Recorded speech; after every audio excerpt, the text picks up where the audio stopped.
Hi, this is Miss Wright, and today is the 6th, just going a little bit further.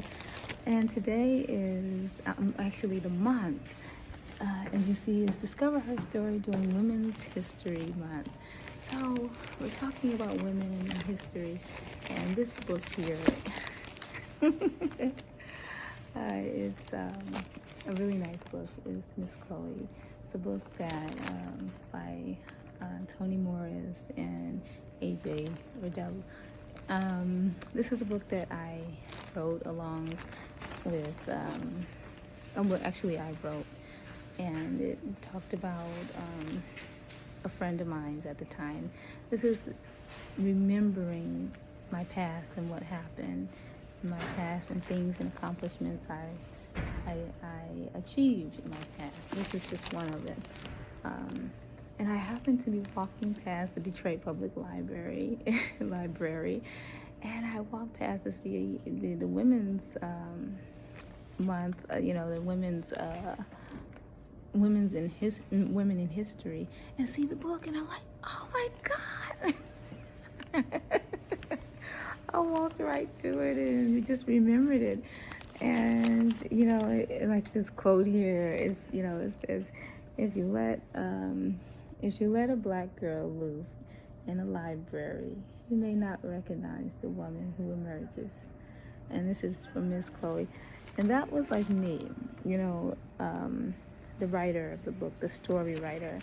I had a friend that was a very good author, and many other friends that at the time were authors and writers and had wrote books, and in particular there was some controversy about her writings that caused her to be a ban on her materials. And I knew her, and she was a very good person, and so I wanted to kind of talk about her and talk about our friendship, and also talk about varying things and varying friends that I had. So it's like a book, a memoir, giving history and background, naming different people of my background that I associated with, that I was friends with, to give some a little bit more of a story of two friends. And I saw her as a friend. I saw beyond what people were seeing, which was, the ban on her writing. When someone has that kind of situation, it paints them in a certain light.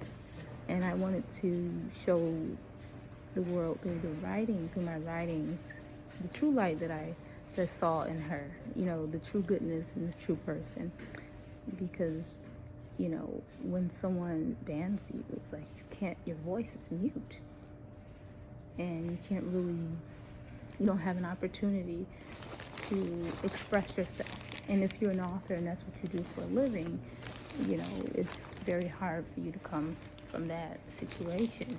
You can go into different areas, but your voice is not as you have a whole area of what you do to make your voice heard, or to give your story, or to help people to see things from your viewpoint.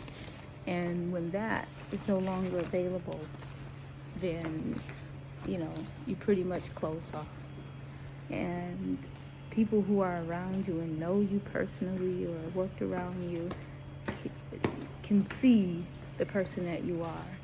And I had a friendship with her, and I wanted to make that clear of what type of person she was. So this was the book that I wrote related to that. And at the time I was a teacher, so I mentioned my students.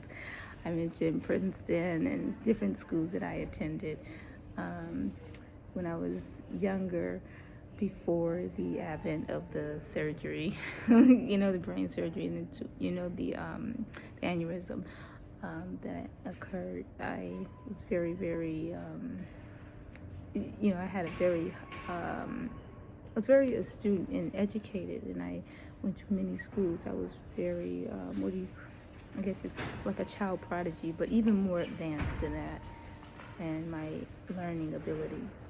And so I had an opportunity to do research, to do many things.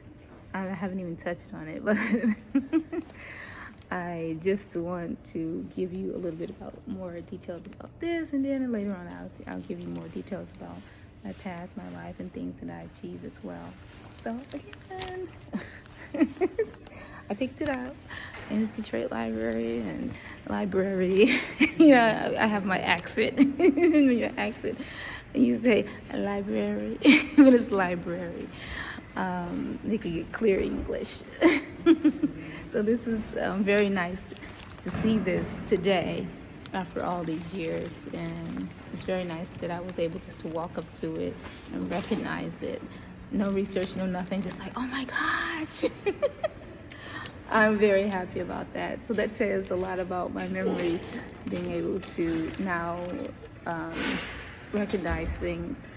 Maybe 2 or 3 years ago, I would just walk past and not even recognize it.